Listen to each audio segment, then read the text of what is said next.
Hello friends, welcome back to the my new video guys and my YouTube channel. Today friends we are going to go how can we on auto brightness in our lava phone. Guys, you want to on your auto brightness setting friends in your lava phone, so when you can on it. And guys, now let's see how to turn on auto brightness in our lava phone. In this video I will show you guys. So before starting video friends, first of all go and subscribe the channel guys, click the bell icon, like my video. So when we will on guys phone setting to on guys auto brightness setting. Friends scroll. Friends you can see display setting, friends tap here.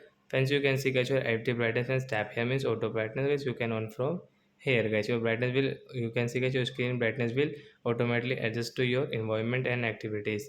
So like that guys you can on your auto brightness in your lava phone and guys you can use it. So before going guys, please go and like the video, subscribe the channel. I hope friends you have understood how to turn on auto brightness, how can you use in your lava phone.